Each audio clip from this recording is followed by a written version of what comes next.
जय हिंद फ्रेंड्स, मैं बलराम सिंह आपसे दोस्तों का अपने YouTube channel ignite peak academy में हार्दिक स्वागत है। अभिनंदन करता हूं। आशा करता हूं कि आप सभी स्वस्थ व आनंद होंगे। तो पिछली क्लास में हम लोगों ने विविध प्रश्नावली की क्वेश्चन नंबर 13 तक के क्वेश्चंस को पूरी तरह से सॉल्व कर लिया था। आज हम लोग क्वेश्चन नंबर 14 की बात करेंगे। तो चलिए जानते हैं क्या आपका क्वेश्चन नंबर 14। क्वेश्चन नंबर 14 में कहा गया है कि एक भिन्न का अंश उसके हर से एक कम है। यदि अंश व हर दोनों में 3 जोड़ा जाए तो वह भिन्न मूल भिन्न से 3/28 अधिक हो जाती है। भिन्न ज्ञात कीजिए। तो इस तरीके के प्रश्न में सबसे पहले आपको मानना होता है कि भिन्न क्या है। तो इसमें हम लिखेंगे माना। इसमें हम सबसे पहले मानेंगे कि भिन्न क्या है। माना भिन्न, माना वह भिन्न x अपॉन वाई है। आप p upon Q, m upon n, a upon b कुछ भी मान सकते हैं। हमने यहाँ पे माना कि वो भिन्न क्या है, x अपॉन वाई है। फिर इसमें कहा गया कि भिन्न का जो अंश है, ये x है, ये हर से एक कम है। भिन्न का जो अंश है ये हर से एक कम है। तो भिन्न का अंश हर से एक कम है, इसे हम बना देंगे समीकरण नंबर 1। ये बन गई समीकरण नंबर 1। फिर कहा गया कि यदि अंश व हर दोनों में 3 जोड़ा जाए, यानी अंश में भी 3 जोड़ दिया जाए और हर में भी 3 जोड़ दिया जाए, तो वह भिन्न मूल भिन्न से 3/28 अधिक हो जाती है। तो वह जो भिन्न बनती है वह मूल भिन्न का मतलब जो भिन्न आपने माना था उससे कितना अधिक हो जाएगी, तो 3/28 अधिक हो जाएगी। ये आपकी बन जाएगी समीकरण नंबर 2। यानी इसे हम क्या मान लेंगे, इसे हम मान लेंगे समीकरण नंबर 2। अब लिखेंगे समीकरण 1 से x का मान, समीकरण 1 से x का मान समीकरण 2 में रखने पर, यानी समीकरण 1 से जो x का मान है उसे कहाँ रख दें, समीकरण 2 में रखने पर। तो जो x का मान समीकरण 2 में रख देंगे तो ये x के स्थान पर क्या हो जाएगा, y-1 हो जाएगा। प्लस का 3 है अपॉन y+3 हो जाएगा, इक्वल टू x के स्थान पर रखना है y-1 अपॉन y, एक प्लस में 3/28 है या 3/28 है। अब इसके बाद में जो y वाला पद है इसको हम इक्वल टू के दूसरी साइड में ले जा सकते हैं। तो ये आपका क्या बन जाएगा, ये बन जाएगा y-1 प्लस 3, ब्रैकेट ओपन कर देंगे, अपॉन y+3, और जो ये आपका पोर्शन है पूरा ये इक्वल टू के दूसरी साइड में जाएगा तो ये माइनस का हो जाएगा, यानी माइनस का y-1 upon y equal to ये बचेगा 3/28। यानी जब ये पद पूरा इक्वल टू के दूसरी साइड में चला जाएगा तो इधर क्या बचेगा, 3/28 बचेगा। इसको हम नोट कर लेंगे। फिर यहाँ से 3 से 1 माइनस हो जाएगा तो बचेगा प्लस का 2, क्योंकि बड़ी संख्या में प्लस लगा है, अपॉन में y+3 minus y-1 upon y-1 upon y, इसको आप ब्रैकेट में कर सकते हो, इक्वल टू 3/28। अब यहाँ पे देखेंगे हर को बराबर करना है, तो हर बराबर करने के लिए क्या करना पड़ेगा कि इसका हम क्रॉस मल्टीप्लाई करवा देंगे, यानी ये हो जाएगा y और ब्रैकेट में आएगा y+3, यानी इसका इससे मल्टीप्लाई, इसका इससे मल्टीप्लाई, ये हो जाएगा y+2 माइनस y+3 का y-1 से मल्टीप्लाई कर देंगे तो ये आएगा y+3 एक ब्रैकेट में और y-1 एक ब्रैकेट में, इक्वल टू ये बचेगा 3/28।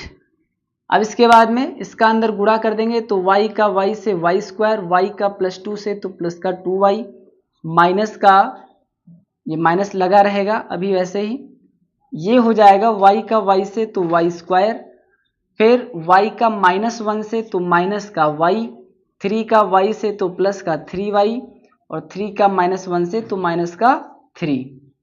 इसको ब्रैकेट बंद कर देंगे। ये अपान में आएगा y का y से तो y², y का प्लस का 3 से तो 3y इक्वल टू 3/28। अब इतना आप लोग नोट कर लीजिए, फिर इसके बाद में इसको आगे सॉल्व किया जाए और y के वैल्यू को निकाल लेते हैं।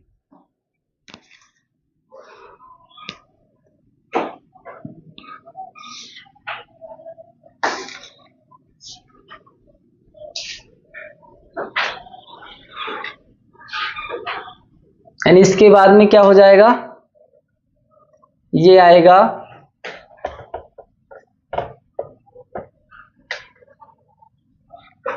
अब ब्रैकेट को ओपन कर देंगे तो आएगा ये है वाई स्क्वायर प्लस का 2y, ये माइनस का वाई स्क्वायर हो जाएगा, माइनस का माइनस वाई से गुणा तो प्लस का वाई हो जाएगा, माइनस प्लस माइनस 3y हो जाएगा, माइनस माइनस प्लस हो जाएगा 3, यानी इस माइनस का अंदर गुणा कर देना है, तो जो माइनस का होगा वो प्लस हो जाएगा, जो प्लस का होगा वो माइनस हो जाएगा।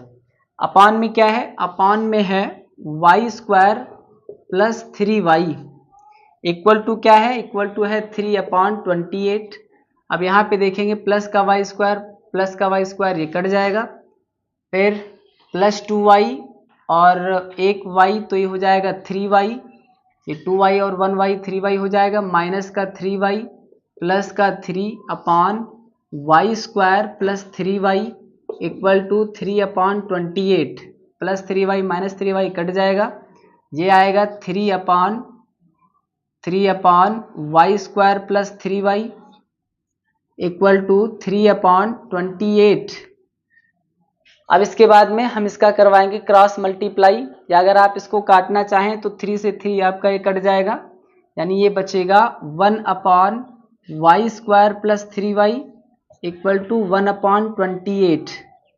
तो 28 का ये 1 से हो जाएगा कितना, ये हो जाएगा 28, यानी इसको अब इधर सॉल्व करेंगे, ये बन जाएगा आपका एक द्विघात समीकरण, और यहां से y की 2 वैल्यू निकलेंगी और उसमें से एक को y का मान मान के हम x का मान भी निकाल सकते हैं। 28 का 1 से हो जाएगा 28, और इतनी संख्याओं का 1 से हो जाएगा यही संख्याएं, यानी वाई स्क्वायर प्लस 3y का 1 से हो जाएगा y square plus 3y equal to 28, इतना का 1 से गुणा यही संख्या है, 28 एकम 28 हो जाएगा। अब यहाँ पे 28 को इधर लेके आएंगे तो ये माइनस का हो जाएगा, माइनस का 28 इक्वल टू 0। अब दो संख्याएं ऐसी लेनी है कि जिनका योग या अंतर 3 आ जाए और जिनका मल्टीप्लाई ये 28 आना चाहिए।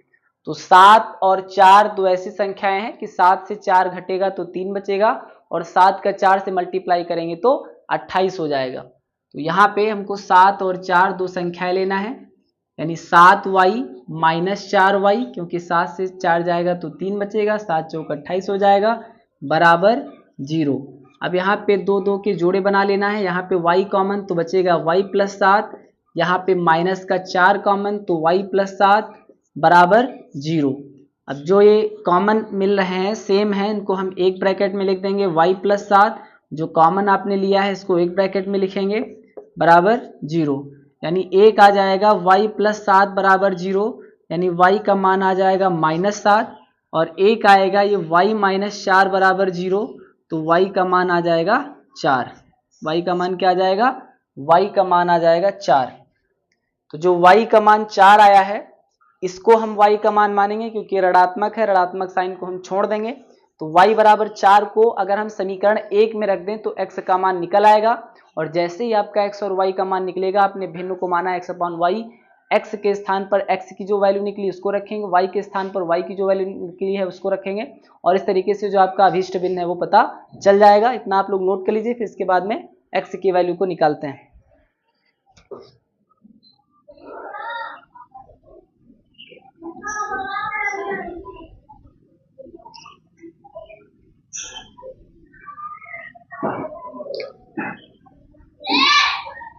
y के इस मान को रखेंगे समीकरण 1 में। कहाँ रखना है, y के इस मान को समीकरण नंबर 1 में रख देंगे तो x का मान निकल आएगा। तो लिखेंगे y के इस मान को या आप लिख सकते हैं यहाँ पे कि y बराबर 4 मान रहे हैं, तो y बराबर 4 ये लिखेंगे क्योंकि y के 2 मान निकले हैं। तो y बराबर 4 को समीकरण 1 में रखने पर,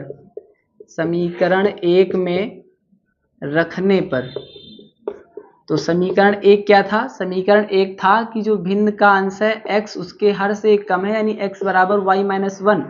तो यहाँ से x निकलेगा, y की जगह पर क्या रखना है, 4 रखना है, तो 4 माइनस 1 हो जाएगा, तो x का मान आ जाएगा 3।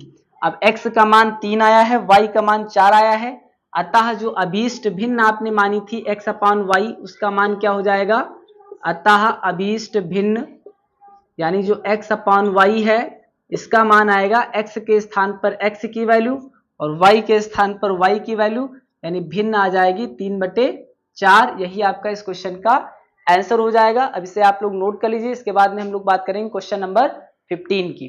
तो अब हम लोग बात करते हैं क्वेश्चन नंबर 15 की। क्वेश्चन नंबर 15 में कहा गया है कि 2 अंकों की एक संख्या के दोनों अंकों का गुणनफल 14 है। यदि संख्या में 45 जोड़ा जाए तो अंकों के स्थान बदल जाते हैं, संख्या ज्ञात कीजिए। तो सबसे पहले आपको ये मानना है कि 2 अंकों की संख्या क्या है और उसमें इकाई का अंक क्या है और दहाई का अंक क्या है। सबसे पहले हम मानेंगे कि माना 2 अंकों की संख्या बराबर 10x प्लस वाई। 2 अंकों की संख्या क्या मान लिए, 10x प्लस वाई है, जहां जो x है आपका वो दहाई का अंक है, जहां x दहाई का अंक है, तथा y इकाई का अंक है। y क्या है, y इकाई का अंक है, y इकाई का अंक है। फिर कहा गया है कि 2 अंकों की एक संख्या के दोनों अंकों का गुणनफल, यानी जो संख्या आपकी है x और y, इसका गुणनफल कितना है, इसका गुणनफल 14 है। यानी संख्याएं जो x और y आपने माना है, x और y जो दहाई और इकाई की संख्याएं हैं, इनका गुणनफल कितना है, 14 है। इसे आप मान सकते हैं इक्वेशन नंबर फर्स्ट। फिर कहा गया यदि संख्या में 45 जोड़ा जाए, तो संख्या आपने मानी थी 2 अंकों की संख्या 10x प्लस वाई, इसमें अगर हम 45 जोड़ देते हैं तो अंकों के स्थान बदल जाते हैं। तो अंकों का जो स्थान है, यानी दहाई के स्थान पर इकाई का अंक हो जाता है और इकाई के स्थान पर दहाई का अंक हो जाता है, यानी x के स्थान पर y हो जाएगा, y के स्थान पर x हो जाएगा। ये अंकों के पलटने पर संख्या बनेगी। 2 अंकों की संख्या क्या है, 10x प्लस वाई है, और अंकों के पलटने पर संख्या क्या हो जाएगी, x के स्थान पर y, y के स्थान पर x हो जाएगा। अब जो इक्वल टू के दूसरी साइड में संख्याएं हैं, इसको हम उधर ले जाएंगे तो ये माइनस की हो जाएंगी। तो ये आएगा 10x प्लस वाई प्लस 45, ये 10y इधर आएगा माइनस का 10y प्लस x इधर आएगा माइनस x बराबर 0। 10x से 1x घट जाएगा तो बचेगा 9x, 1y से 10y जाएगा तो माइनस का 9y प्लस का 45 बराबर 0, प्लस का 45 बराबर 0। यहाँ पे कॉमन नज़र आ रहा है 9, तो बचेगा x माइनस वाई प्लस 9 पच्चे 45, 5 बराबर 0। जो गुणे में होता है वो इक्वल टू के दूसरी साइड में अपान में चला जाता है, यानी 9 कहाँ आ जाएगा, 9 आपका 0 के बटे में आ जाएगा। तो इसे हम लिख सकते हैं x minus y plus 5 equal to 0/9। तो ये हो जाएगा x minus y plus 5 equal to 0, यानी इसे हम लिख सकते हैं x minus y equal to minus का 5। ये प्लस 5 था, इसको इक्वल टू के दूसरी साइड में लाएंगे तो माइनस का 5 हो जाएगा। इसे हम मान लेंगे समीकरण नंबर 2। इसे क्या मानेंगे, समीकरण नंबर 2। अब समीकरण 1 से अगर हम x का मान निकाल के समीकरण 2 में रख दें तो इसको सॉल्व करने पर जो आपका y का मान है वो आपका निकल आएगा। देखिए ध्यान से देखिएगा, समीकरण 1 से हम क्या निकालेंगे, x का मान निकालेंगे। तो लिखेंगे समीकरण 1 से x बराबर हो जाएगा 14/y। क्या हो जाएगा, 14/y। x का मान निकाल रहे हैं, जो गुणे में होता है कहाँ आता है, बटे में आता है, तो ये आ जाएगा। अब x के इस मान को कहाँ रख देंगे, तो x के इस मान को समीकरण 2 में रखने पर, यानी x का जो ये मान निकला है इसको समीकरण 2 में रख देंगे और हल करने पर जो y का मान है वो पता चल जाएगा। तो x के इस मान को समीकरण 2 में रखने पर, अब इतना आप लोग नोट कर लीजिए, फिर x का जो मान निकला है 14/y, इसको कहाँ रख देना है, x के स्थान पर रख देना है। इसको हल करेंगे तो y का एक मान निकलेगा और y के इस मान को हम किसी भी इक्वेशन में, या आप यहाँ पे रख देंगे, इसे आप मान लेंगे इक्वेशन नंबर 3, इसे क्या मान लेंगे, इक्वेशन नंबर 3, यानी y का जो मान आएगा उसको इक्वेशन 3 में रखेंगे तो आपका जो x का मान है वो भी पता चल जाएगा। तो इतना आप नोट कर लीजिए, फिर इसके बाद में आगे सॉल्व करते हैं।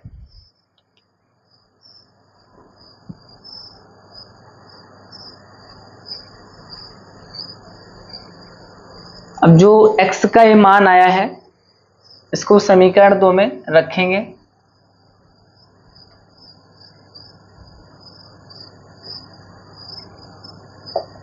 तो ये कितना हो जाएगा, तब ये हो जाएगा 14/y, यानी x के स्थान पर क्या रखना है 14/y, फिर माइनस का y बराबर माइनस का 5, जिसके अपान में कुछ नहीं होता है 1 होता है, क्रॉस मल्टीप्लाई हो जाएगा तो आएगा 14 माइनस का y से तो y² अपान y का 1 से तो y बराबर -5, जिसके अपान में कुछ नहीं होता 1 होता है, इसका क्रॉस मल्टीप्लाई क्या हो जाएगा, तो 14 माइनस y² का 1 से तो 14 माइनस y² एक कम 14 माइनस y², फिर बराबर माइनस का 5 का मल्टीप्लाई y से तो माइनस का 5y, इसको इधर ले जाएंगे तो ये आएगा 14 माइनस y² प्लस का 5y। अब एक द्विघात समीकरण बन रहा है, इसको हम व्यवस्थित कर देंगे तो ये y² पहले आ जाएगा प्लस का 5y और प्लस का 14 = 0। अब यहाँ पे माइनस पहले आ रहा है, इसके माइनस को अगर हमको हटाना है तो क्या कर देंगे, माइनस से गुणा कर देंगे, तो जो माइनस है वो प्लस हो जाएगा, प्लस वाला माइनस हो जाएगा। तो यहाँ पे आप लिख सकते हैं कि माइनस से गुणा करने पर, माइनस से गुणा करने पर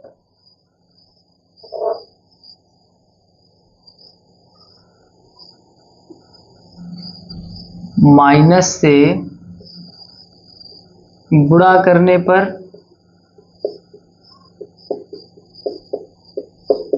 तो माइनस माइनस ये y² क्या हो जाएगा, प्लस हो जाएगा, प्लस का 5y था तो ये माइनस का 5y हो जाएगा, प्लस 14 था तो माइनस का 14 = 0 हो जाएगा। अब दो संख्याएं ऐसी लेनी है कि जिनका योग या अंतर 5 आ जाए और जिनका गुणनफल 14 आ जाए। तो दो संख्याएं कौन सी हो सकती हैं, 7 से 2 माइनस करेंगे तो आपका 5 आएगा और 7 से 2 का मल्टीप्लाई करेंगे तो 14 हो जाएगा। चूंकि यहाँ पे माइनस है इसलिए आपको बड़ी संख्या में माइनस लगाना पड़ेगा। -7y से 2y जाएगा, -5y बचेगा, 7 का 2 से मल्टीप्लाई, ये 14 हो जाएगा बराबर 0। यहाँ पे अब 2 और 2 के जोड़े बनाएंगे, यहाँ कॉमन नजर आ रहा है दोनों में y तो बचेगा y -7, यहाँ कॉमन नजर आ रहा है 2 तो बचेगा y -7 बराबर 0। y -7 इसको एक ब्रैकेट में लिखेंगे, y + 2 को एक ब्रैकेट में लिखेंगे बराबर 0 हो जाएगा। y -7 बराबर 0 तो y का मान क्या निकलेगा, तो y का मान निकल आएगा 7। अब y + 2 बराबर 0 करेंगे तो यहाँ से जो y का मान निकलेगा वो क्या निकलेगा, -2। तो जो -2 है ये इकाई के अंक, जो इकाई का अंक का स्थान है वो नहीं हो सकता है, क्योंकि इकाई के अंक का स्थान या दहाई के अंक का स्थान जो होता है वो कभी भी ऋणात्मक नहीं हो सकता है। इकाई का अंक ऋणात्मक हो सकता है लेकिन इकाई के अंक का जो स्थान होता है वो कभी ऋणात्मक नहीं हो सकता है। तो इस तरीके से जो y का वैल्यू लेंगे वो क्या लेंगे, y बराबर 7 लेंगे। तो y बराबर 7 को कहाँ रखना है, तो y बराबर 7 को आपको समीकरण 3 में रख देना है। तो लिखेंगे y के इस मान को समीकरण 3 में रखने पर, y के इस मान को समीकरण 3 में रखने पर तो ये हो जाएगा, लिखेंगे y के इस मान को समीकरण 3 में रखने पर, समीकरण 3 में रखने पर, समीकरण 3 था x बराबर 14/y, समीकरण 3 क्या था, x बराबर 14/y। तो y के स्थान पर क्या रख देना है, y का मान जो 7 माना है, तो ये हो जाएगा 7, 7 दूना 14 हो जाएगा, तो x का मान क्या आ जाएगा, 2 आ जाएगा। अब आपको x का भी मान पता चल गया और y का भी मान पता चल गया। अब आप जो संख्या माने थे, अभीष्ट संख्या जो 2 अंकों की माने थे, उसमें x और y के मान को रख करके उसको निकाल सकते हैं। तो लिखेंगे अतः वह अभीष्ट संख्या, यहीं पे लिख डालेंगे, अतः वह 2 अंकों की अभीष्ट संख्या, 2 अंकों की अभीष्ट संख्या क्या माने थे, 10x प्लस वाई माने थे। तो 10x के स्थान पर 2 रखना है, y के स्थान पर 7 रखना है। 10 दूना 20 प्लस 7, तो वो संख्या क्या आ जाएगी, तो वह संख्या आ जाएगी 27। कितनी आ जाएगी, 27। तो इस क्वेश्चन का जो आंसर है वो क्या हो जाएगा, 27 हो जाएगा। अब इसे आप नोट कर सकते हैं। अब इसके बाद में हम लोग क्वेश्चन नंबर 16 को सॉल्व करेंगे।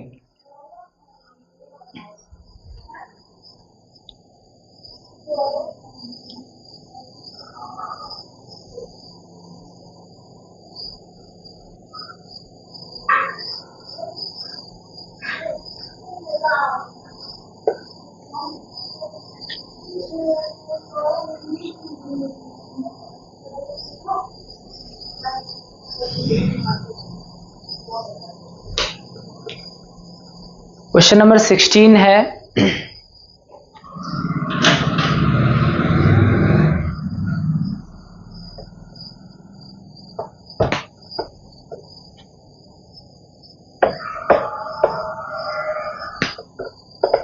क्वेश्चन नंबर 16 में कहा गया 2 अंकों की एक संख्या के, 2 अंकों की एक संख्या के, 2 अंकों की एक संख्या के दोनों अंकों का योग, दोनों अंकों का योग कितना दिया गया है, ये 9 है। दोनों अंकों का योग 9 है। यदि अंकों को आपस में बदल दिया जाए, यदि अंकों को आपस में बदल दिया जाए, यदि अंकों को आपस में बदल दिया जाए, अंकों को आपस में बदल दिया जाए, तो प्राप्त संख्या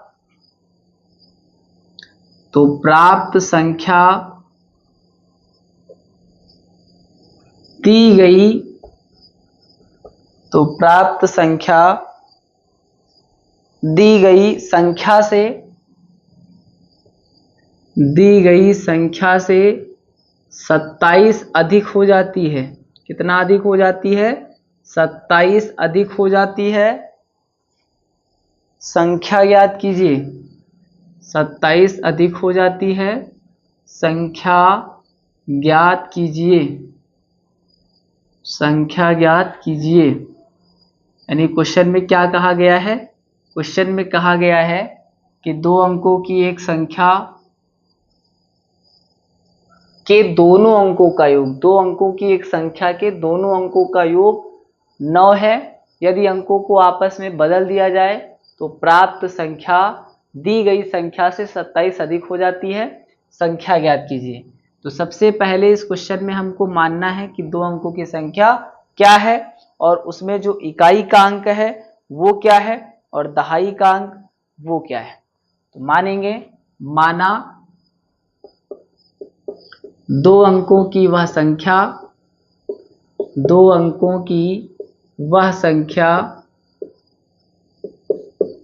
10x प्लस वाई है, जिसमें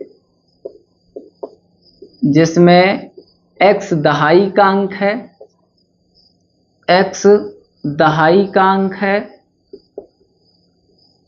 तथा y इकाई का अंक है। y किसका अंक है, y इकाई का अंक है अब इसमें कहा गया है कि दोनों अंकों का योग यानी जो x प्लस वाई है, दहाई और इकाई अंक जो है इनका योग कितना दिया गया है, इनका योग 9 दिया गया है। तो दोनों संख्याओं का जो योग है वो 9 है। इसे हम बना लेंगे समीकरण नंबर 1। इससे क्या बन जाएगा, इससे आपका इक्वेशन नंबर फर्स्ट बन जाएगा। फिर कहा गया यदि अंकों को आपस में बदल दिया जाए, यानी जो आपका दहाई का अंक है वो इकाई का अंक हो जाए, जो इकाई का अंक है वो दहाई का अंक हो जाए। तो अगर अंकों को बदल दिया जाए तो अंकों के बदलने पर बनी संख्या इसे आप लिख सकते हैं 10y प्लस एक्स, यानी दहाई के अंक का जो x था वो अब क्या हो जाएगा, y हो जाएगा। इकाई का अंक जो y था वो क्या हो जाएगा, x हो जाएगा। संख्या पलट गई या अंक परिवर्तित हो गए। फिर कहा गया है कि अंकों के आपस में बदल जाने से यानी 10y प्लस एक्स हो जाएगा, अंक बदल दिया जाए तो प्राप्त संख्या दी गई संख्या से 27 अधिक है।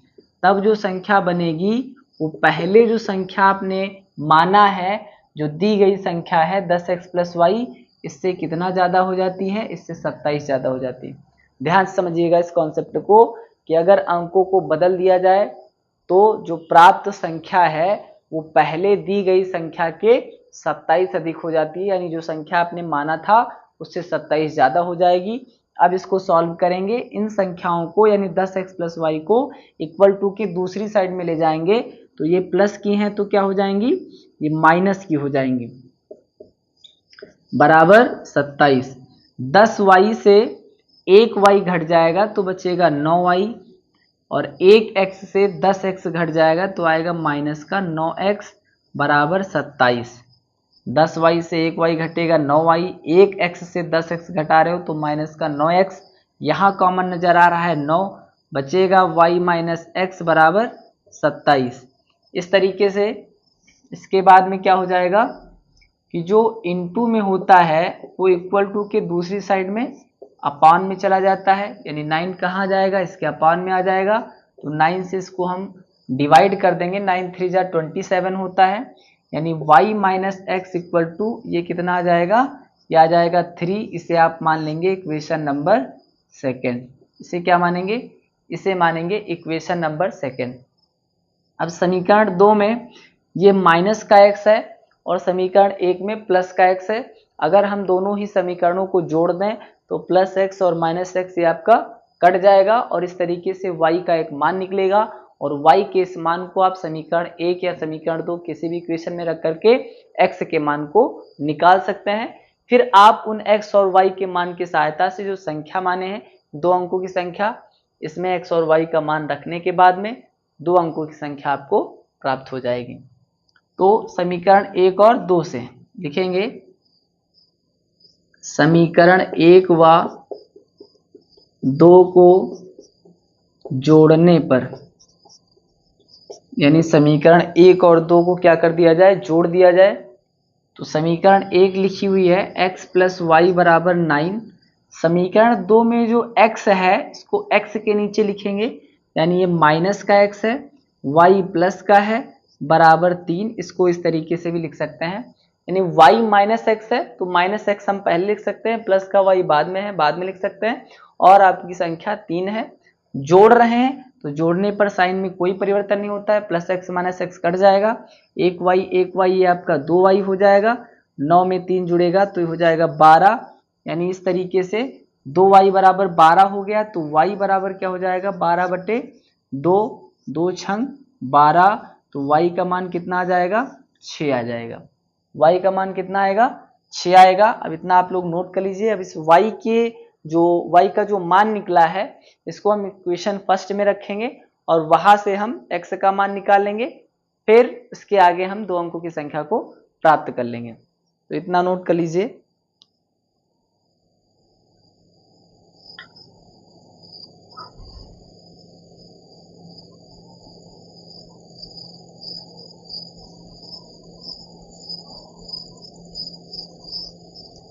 अब इसमें लिखेंगे कि y के इस मान को समीकरण 1 या 2 कहीं भी रख सकते हैं, समीकरण 2 में रख देंगे। तो y के इस मान को समीकरण 2 में रखने पर, y के इस मान को समीकरण 2 में रखने पर,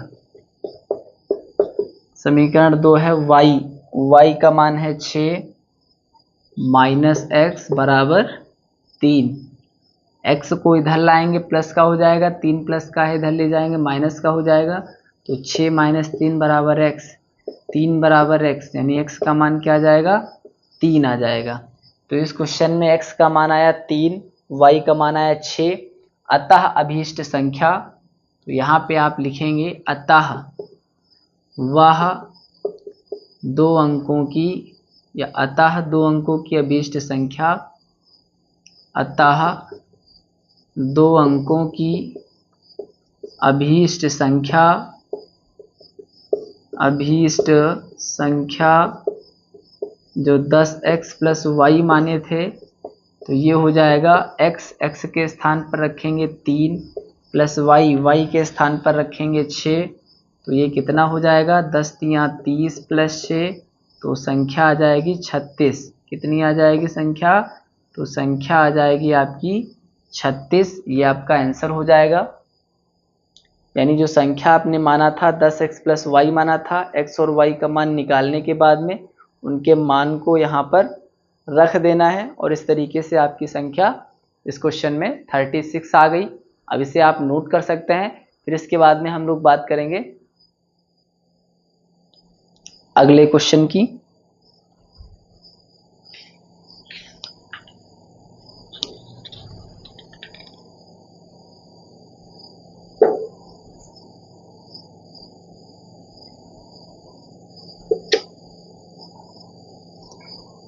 इसके बाद में हम लोग बात करेंगे क्वेश्चन नंबर 17 की। क्वेश्चन नंबर 17 क्या कह रहा है उसको जानते हैं। क्वेश्चन नंबर 17 उम्र पर आधारित प्रश्न है, और इस तरीके के प्रश्नों को हमने पिछली एक्सरसाइज में और इस क्वेश्चंस के पहले भी सॉल्व किया, इस एक्सरसाइज में भी सॉल्व किया। ये उम्र पर आधारित जो प्रश्न होते हैं आपकी बोर्ड परीक्षा की दृष्टि से बहुत ही महत्वपूर्ण होते हैं, तो इनका आप लोग रिवीजन अच्छे तरीके से करिएगा, इनका अभ्यास करते रहिएगा। तो क्वेश्चन नंबर 17 कह रहा है कि पिता की उम्र पुत्र की उम्र की 7 गुनी है। पिता की उम्र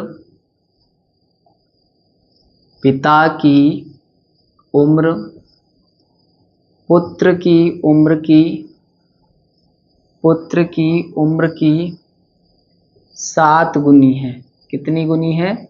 7 गुनी है। 2 वर्ष पहले पिता की उम्र 2 वर्ष पहले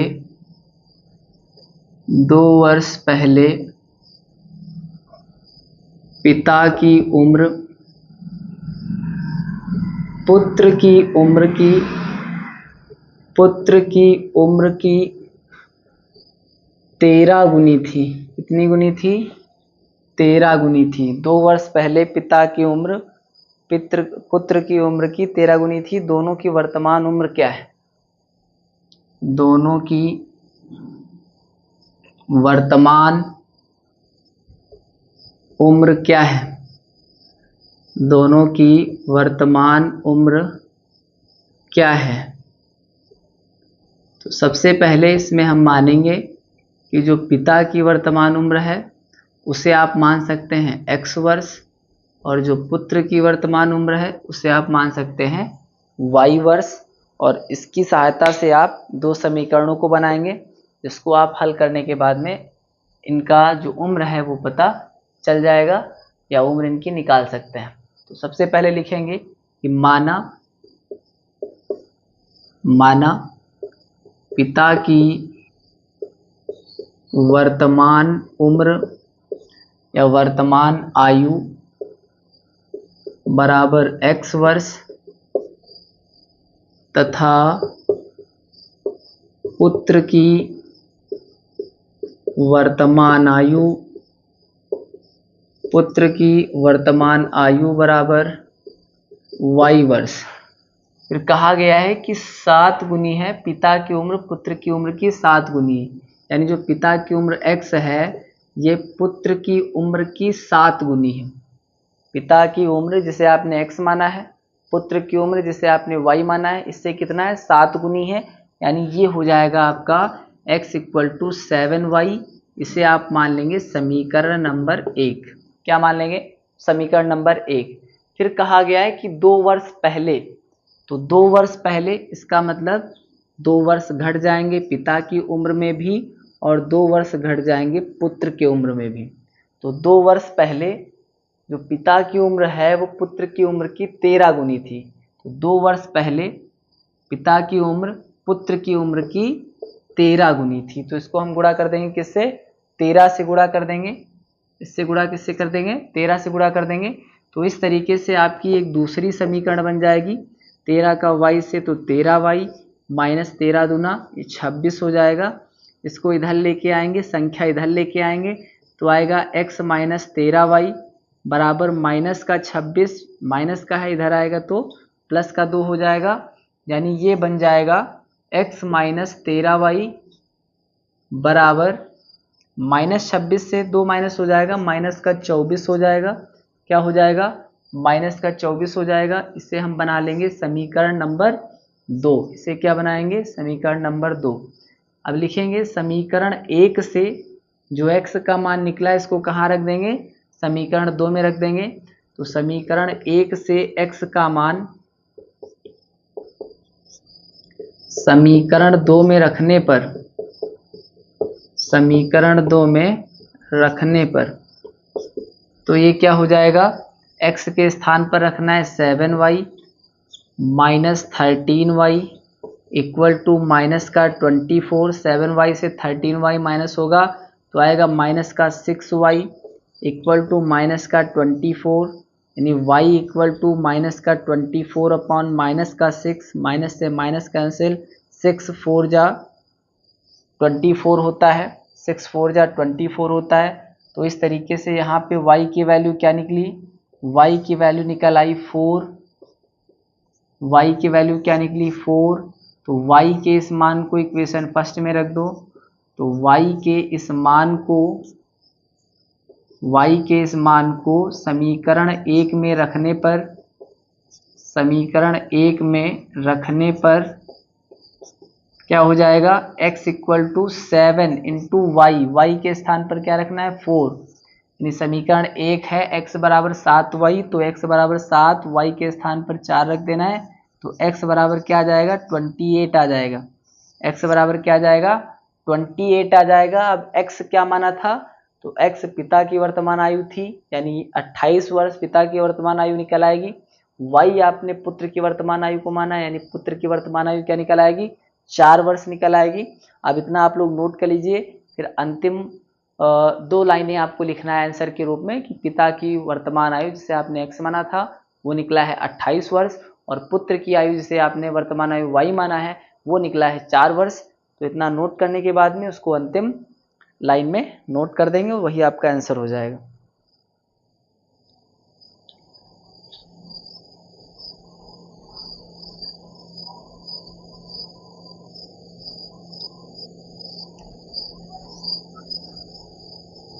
तो यहाँ पे लिख देंगे अतः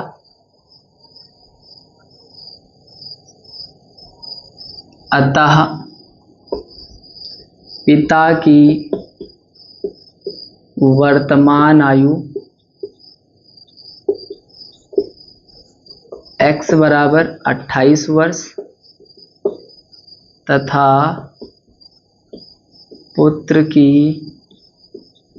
वर्तमान आयु जिसे आपने y माना था ये निकलेगा 4 वर्ष।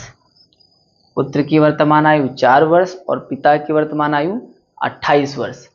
तो इस क्वेश्चन में जो एज पे आधारित क्वेश्चन होते हैं इसमें आपको याद रखना होता है कि जी जब भी कहा जाएगा कि 2 वर्ष बाद, 4 वर्ष बाद, 5 वर्ष बाद, तो उसमें आपको प्लस करना होता है और जितना आप पिता की उम्र में प्लस करेंगे उतना ही पुत्र की उम्र में प्लस करेंगे। फिर दूसरी बात कि जब भी पहले का टाइम दिया होता है कि 2 वर्ष पहले, 4 वर्ष पहले, तो जितना टाइम आप पिता की उम्र में घटाएंगे उतना ही टाइम पुत्र की उम्र में भी घटाएंगे। और सबसे पहली बात आपको ये भी याद रखना है कि जहाँ कहीं पर भी गुणा होता है कि पिता की उम्र पुत्र की उम्र का 2 गुना है, तो इसमें आपको कंफ्यूज नहीं होना है कि जब भी गुना होगा वो हमेशा पुत्र की आयु में होगा, क्योंकि पुत्र की आयु में जब हम गुणा करेंगे तभी वो पिता की उम्र के बराबर हो पाएगा। तो इस तरीके से आज हम लोगों ने क्वेश्चन नंबर 14 से लेकर के क्वेश्चन नंबर 17 तक के क्वेश्चंस को पूरी तरह से सॉल्व कर लिया है।